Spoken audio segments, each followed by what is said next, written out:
It is a whisper that's not exactly growing into a scream, but it is getting a little louder in some parts of Washington that we may need a second stimulus package. But despite the still slumping economy, Republicans are saying that simply is not the right answer. CBS News correspondent Nancy Cordes is in Washington and has more. Good morning, Nancy. Good morning, Harry. A stock market slide Tuesday set off a fresh round of worries over the economy, with lawmakers split over what to do about it. What'd you get today? Gyro sandwich. Excellent. It's been a tough 12 months at the Port of Parea's restaurant in Washington, D.C.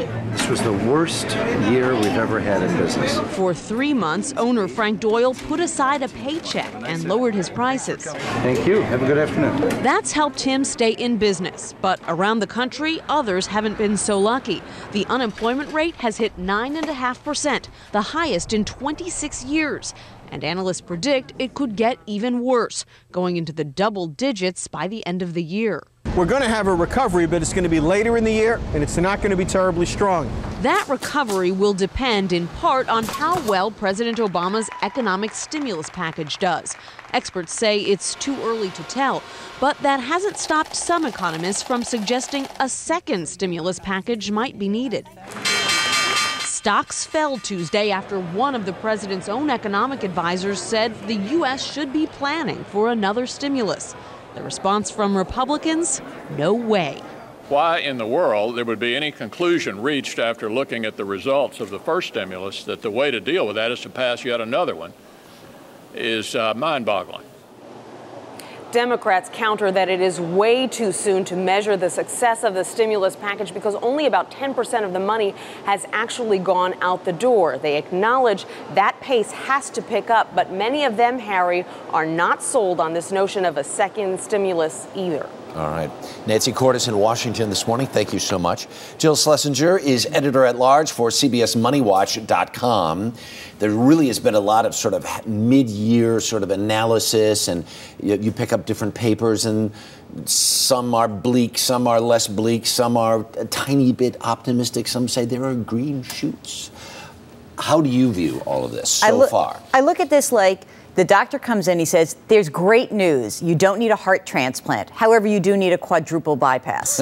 So we are away from the worst case scenario, and I think that's really important. It was a great thing that we stepped away from that precipice. Right. But that does not mean we're out of the woods. Right. We are still in the midst of a deep and painful recession. We're right in it. Unemployment numbers came out last week. We're still up in the 300, 400, 500.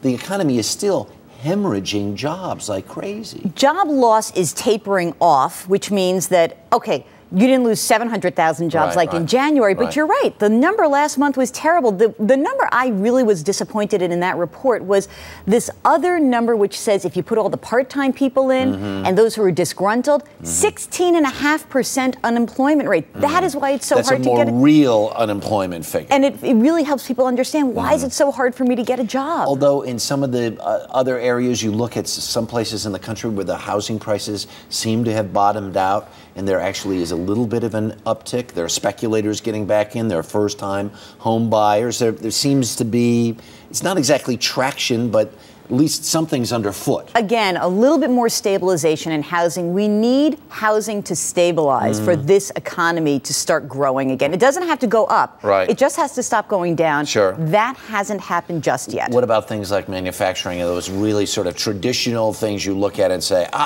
we're actually heading forward? Okay, manufacturing numbers have actually been better. That's been good. The one area that still concerns me is banking. I don't feel like the worst is over in banking. We have 52 banks have failed this year, only 25 in all of last year. Jill, as always, thank you so much. Do appreciate it.